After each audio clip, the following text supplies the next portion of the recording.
And what is the limit on attendees on the license that we have? Oh, perfect. Okay. I wasn't sure, so that's why I told staff to watch it on YouTube. It's like we might need those slots.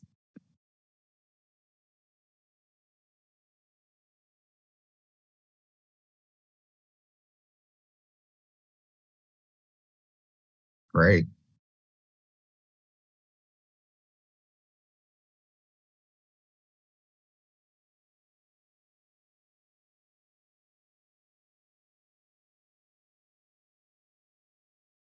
Okay.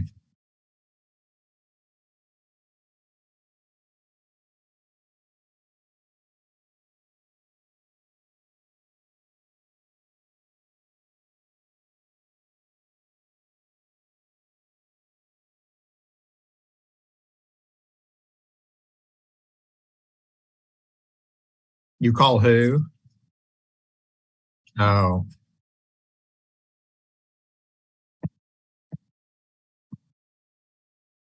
so are you already streaming? Okay. Sean just messaged me and said he can hear me speaking, but he can't hear you. Got okay. Well, since we're live, I will mute myself as well.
Good morning, everyone. We're going to give things a few more minutes to allow everyone time to join. Thanks.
All right, it looks like we have a few more participants filtering in, so we'll be starting here in just a moment.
Okay. Thank you, everyone, for joining us today. My name is David Stark. I'm the Managing Director of KHC's Multifamily Programs. This is a public hearing related to KHC's proposed amendment of the 2023-2024 Qualified Allocation Plan. The proposed changes can be viewed at KHC's website.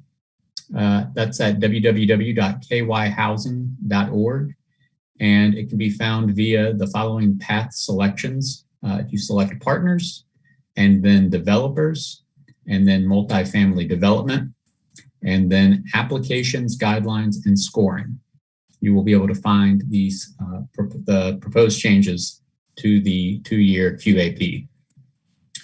The current QAP was put in place last year and covers a 2-year period, 2023 and 2024. The changes proposed that we will be discussing today would impact the second year of the current QAP. That's the year 2024. KHC is accepting comments to these proposed changes, and those comments may be submitted to the following email address: multifamily@kyhousing.org. So with that, we'll bring up and share our screen to show the changes that we are proposing, and we'll discuss them briefly. And then at that point, we can hear any comments that anyone would like to share, or Again, those may be submitted to the email address noted. So in just a minute, we will bring up what is posted on our website. The first change that we are proposing for the 2024 year is in light of flooding and disaster declarations that have occurred in Eastern Kentucky. Specifically, there are 4 hardest hit counties in Eastern Kentucky: Breathitt, Letcher, Knott, and Perry. And what KHC is proposing is changing what we have initially done as far as an innovation pool, and changing that for this year, this upcoming year, 2024, to an Eastern Kentucky new supply pool. So projects submitted in the Eastern Kentucky new supply pool would be considered, if the project is in one of those 4 counties mentioned, they would be considered and evaluated at KHC's discretion. But if not awarded from that pool, they would be able to move to the new supply pool where scoring is competitive and be considered in those pools as competitive applications. So if we proceed down, the changes in that first paragraph reflect that. Those changes are also reflected in the table within the QAP outlining the pool. And I apologize if we could go up a little bit before we get to the table. I would just want to note, though I mentioned it, just a little farther, and we'll touch on the changes. You can see these changes relate to removing reference to the innovation pool and adding in what I just noted, that the Eastern Kentucky pool will be evaluated on its own with proposals that are most responsive to the disaster recovery efforts being assessed in KHC's discretion. And as I mentioned, the projects not selected are still eligible for consideration in the competitive new supply pool based on score. From there, if we go down to the table, you will note that these changes are also reflected in the distribution. The new pool, the Eastern Kentucky new supply pool, has been added and in place for 2024, in place of the innovation pool, which is reflected in that second column, the 2024 column. And if we scroll down a little further, the asterisk or notes provided with respect to the Eastern Kentucky new supply pool notes that to qualify for that pool, the project must be located in one of those hardest hit counties noted: Breathitt, Knott, Letcher, or Perry. So that in sum is the first change that we wish to highlight with respect to the QAP that we're proposing. The next change relates to scoring related to disadvantaged business entities. So this is a change, proposed change to our scoring workbook. You will see the language in the red font are changes that we are proposing to add. The other language and formatting already existed in the QAP. So the changes that we're proposing are the language in red. The first change, and these are scoring features. Oh, and we'll take it. I realize that font might be a little small, so yes, we will try to zoom in and make that a little more visible for everyone. I think that's probably as good as we can do and still fit it all on the page. The first proposed change is with respect to disadvantaged business entities, relates to the scoring piece. In this category, applicants whose development teams meet one of the requirements or one of the elements listed below regarding a member on the development team being a disadvantaged business entity and being awarded points for that. We are proposing to limit that point system to only those parties that are not related parties to the applicant, developer, or any of its principals. So that is the first proposed change. The second proposed change relates to disadvantaged business developers and co-developers. With respect to that requirement, you'll note that last sentence has had some additional language added to it. So in the third line from the bottom, the sentence begins, proof of appropriate certification from the governmental entities as defined above must be provided. KHC is adding an additional requirement that in addition to an executed co-development agreement that outlines the specific roles and responsibilities of each party, as well as the percentage of developer fee each will earn. So not only will certification need to be provided, but also an executed co-development agreement that outlines the specific roles and responsibilities of each party and the developer fee each is earning. So these are the proposed changes. There are not a lot. Again, this QAP is already in place for the current year, so these are just changes to the QAP that has been approved. And at this point, I am willing to open the floor to comments and see if anyone has anything that maybe I did not clarify correctly or clarify enough when discussing these. And to do so, if you could maybe post in the chat any question you have, we can address that.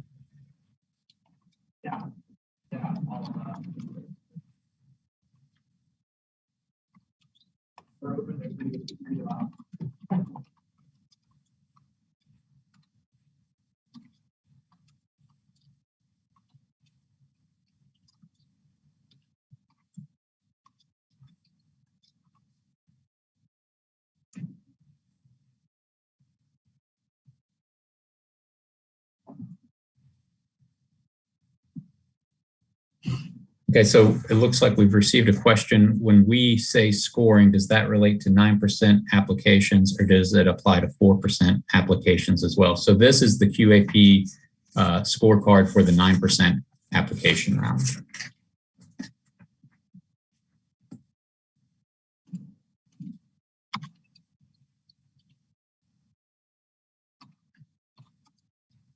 Okay, so the next question is for MBE research. For MBE certification purposes, will KHC recognize certification from the Human Relations Commission for the City of Louisville? So the certification process is already outlined in KHC's guidelines. So I won't respond to that question specifically, but no changes regarding which organizations are acceptable will be made at this time. And bear with me 1 second.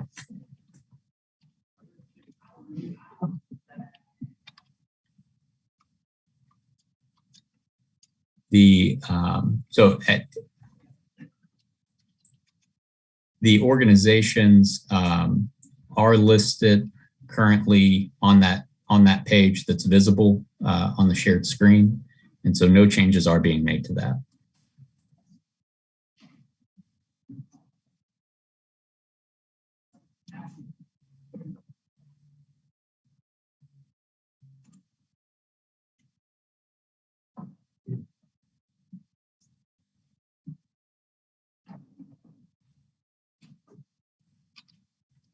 Okay, so the next question is, KHC is accepting written comments until March 31st, 2023. That is correct. That is the deadline to submit comments. And again, the email address where those can be submitted is multifamily@kyhousing.org.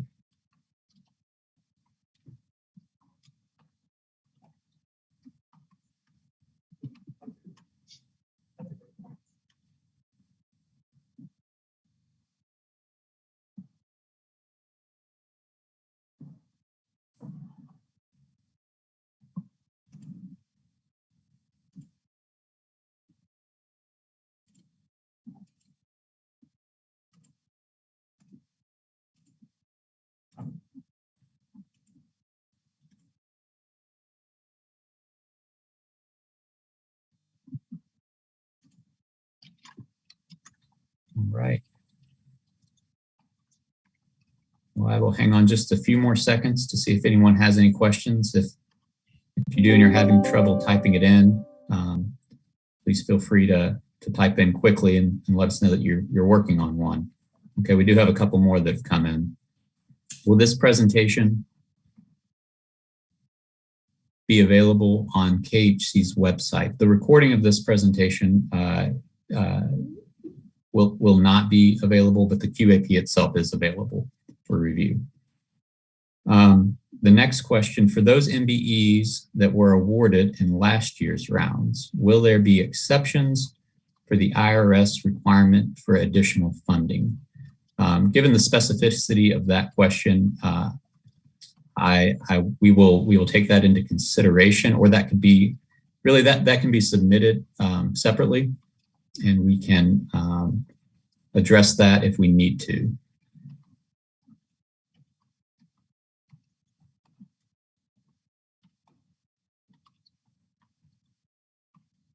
Okay, the next question, has KHC considered other ways to achieve the same purpose without doing away with the innovation pool? Again, at this time, I don't think we're going to respond to that type of specific question, but I think that there's we understand, I guess I understand the comment that question is making, I guess, which would be that asking for KHC to assess the possibility of maintaining the innovation pool. So we will take that under consideration.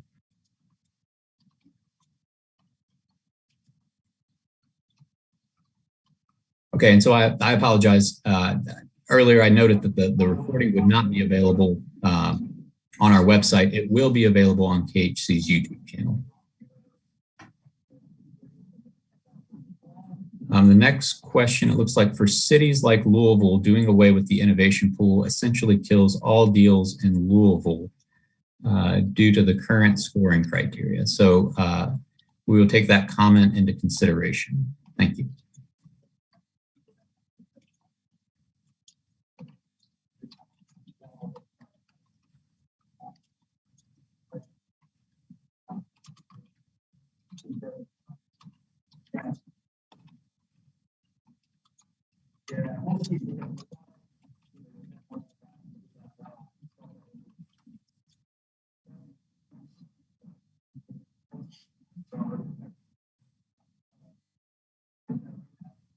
All right, well, I don't see any additional comments. Like I said, I apologize for misspeaking earlier. This recording, the recording of this hearing will be available on KHC's YouTube channel. I appreciate the comments that everyone provided today. Again, you can provide comments to the email address that I noted, and you can find a copy of these proposed changes on our website, KentuckyHousing.org, by selecting developers, multifamily development, partners, developers, multifamily development, and then applications, guidelines, and scoring. We appreciate everyone's time today, and we look forward to working with these comments and taking those into consideration as we finalize our QAP. Thank you, our changes to the QAP. Thank you everyone very much for joining.